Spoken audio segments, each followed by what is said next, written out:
আসসালামু আলাইকুম, আমি doctor Saiful Alam, clinical and radiation oncologist হিসেবে জাতীয় ক্যান্সার গবেষণা ইনস্টিটিউট ও হাসপাতাল মহাখালীতে কর্মরত আছি।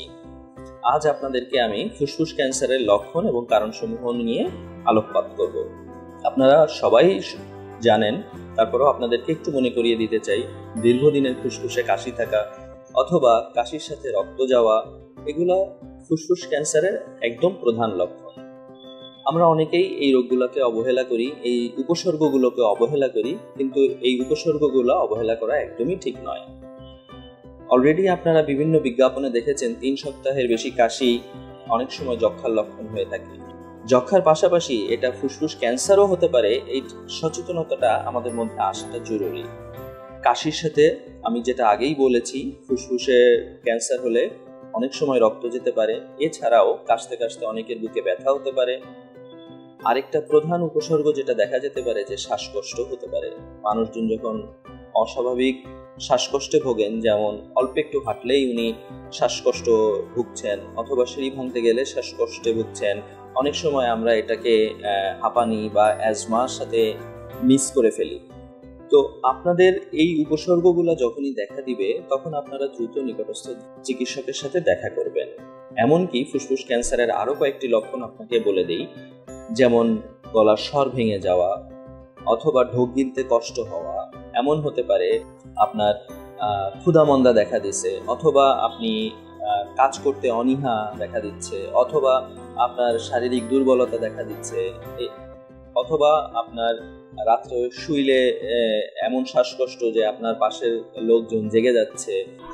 অনেকের গলা এবং মুখ ফুলে যেতে পারে, অথবা এমনও হতে পারে যে তার অনেক দিনের হেঁচকি উঠতেছে। সো এগুলা ফুসফুস ক্যান্সারের লক্ষণ হতে পারে। সুতরাং এই লক্ষণগুলো দেখা দিলে আপনি বিলম্ব না করে আপনি দ্রুত আপনার নিকটস্থ চিকিৎসকের শরণাপন্ন হবেন। এবং আপনাদেরকে মনে করিয়ে দিতে চাই যে বাংলাদেশের যত ফুসফুস ক্যান্সার আছে, অধিকাংশ ফুসফুস ক্যান্সারের একটি কারণ হলো অতিরিক্ত ধূমপান করা। সুতরাং ধূমপান যারা করেন, এটা তাদের স্বাস্থ্যের জন্য যেমন ক্ষতিকর, এই ধোঁয়াটা তার নিকটস্থ লোকজন, এমনকি তার পরিবারের সদস্য, এমনকি তার সন্তানদের জন্যও ক্ষতিকর। ধূমপান ছেড়ে দিলেও ধূমপানের যে ক্ষতিকর দিকগুলো সেগুলো কিন্তু রয়ে যায়। সুতরাং যে ব্যক্তি অনেকদিন ধূমপান করে ত্যাগ করেছেন, ভবিষ্যতে তার ফুসফুস হওয়ার ক্যান্সার কমে যায়, সম্ভাবনাটা কিন্তু থেকে যায়। আমরা অনেক মহিলা রোগী পেয়ে থাকি যারা নিজেরা ধূমপান করেন না, কিন্তু তাদের স্বামী ধূমপান করেন এবং তাদের স্বামীর ধূমপানের ফলে তারা নিজেরা ফুসফুস ক্যান্সারে আক্রান্ত হয়েছেন। আবার এটাও দেখা গেছে গবেষণায় যে ঘন বসতিপূর্ণ এলাকায় ফুসফুস ক্যান্সারের সংখ্যা বেশি, কারণ আমরা যে ইট দিয়ে ঘর নির্মাণ করি, এই ইট থেকে রেডন নামে এক ধরনের তেজস্ক্রিয় পদার্থ নিঃসৃত হয়। এই রেডন ফুসফুস ক্যান্সারের জন্য দায়ী। সুতরাং যেসব এলাকায় ঘন বসতিপূর্ণ, সেসব এলাকায় কিন্তু ফুসফুস ক্যান্সারের সংখ্যা বেশি হওয়ার সম্ভাবনা আছে। এই জন্যে এখন আধুনিক গবেষণায় বলে যে আলো বাতাসপূর্ণ বাসায় বসবাস করাটা স্বাস্থ্যের জন্য ভালো।